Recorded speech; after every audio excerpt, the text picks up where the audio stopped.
Pernyataan Wakil Ketua KPK Alexander Marwata yang menyebut pihaknya telah mengetahui keberadaan Harun Masiku dan berharap bisa menangkapnya pada pekan depan menuai kontroversi.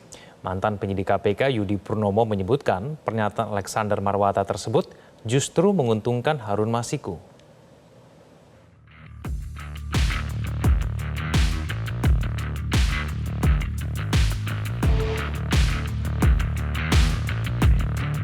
Setelah pernyataan Wakil Ketua KPK Alexander Marwata yang menyebut KPK sudah mengetahui keberadaan Harun Masiku dan berharap bisa menangkapnya pekan depan menuai kontroversi, belakangan KPK meralatnya. KPK tak menjamin bisa menangkap mantan caleg PDI Perjuangan tersebut pekan depan. Wakil Ketua KPK Johanis Tanak mengatakan pihaknya hanya bisa berusaha mencari keberadaan Harun Masiku. Sementara terkait tertangkap atau tidaknya Harun Masiku tergantung pada ketetapan Tuhan.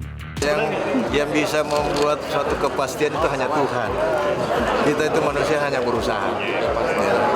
Apapun alasannya, kita tetap senantiasa berusaha untuk mencari dan menemukan. Makanya kita sudah minta ditetapkan sebagai DPO. Jadi bukan kemudian minggu depan kita kan bukan Tuhan. Target penangkapan seminggu dari KPK diralat, Pak, ya? Bukan masalah ralat tidak ralat, ya toh? Kita kalau boleh satu hari. Tapi apakah kita Tuhan menentukan itu?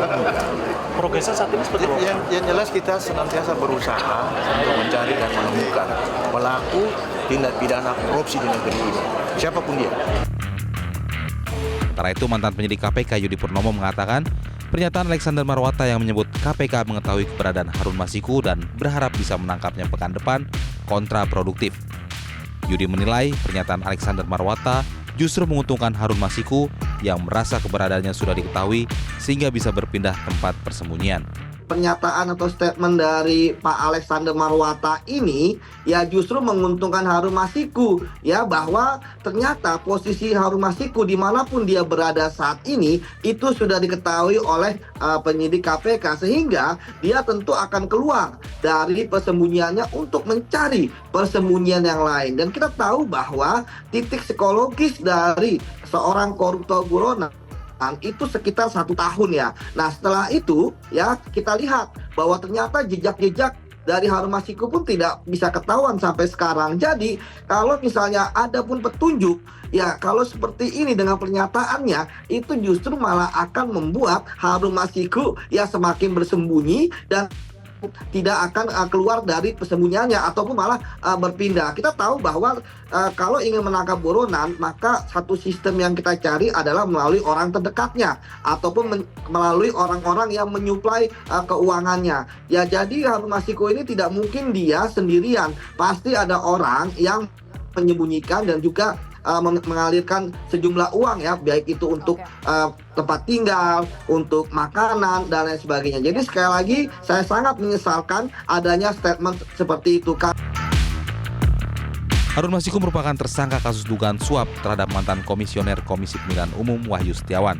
Harun diduga menyuap Wahyu untuk memuluskan jalannya menjadi anggota DPR melalui mekanisme pergantian antar waktu. Harun berstatus buron setelah lolos dari operasi tangkap tangan pada Januari 2020 silam. Penyidik KPK sendiri masih terus memburu Harun Masiku dengan memeriksa sejumlah saksi terkait penyidik KPK memeriksa Sekjen PDI Perjuangan Hasto Kristianto pada Senin 10 Juni 2024 lalu. Dalam pemeriksaan tersebut, penyidik KPK juga menyita handphone serta buku catatan milik Hasto. Tim Liputan Metro TV. Jelajahi cara baru mendapatkan informasi. Download Metro TV Extend sekarang.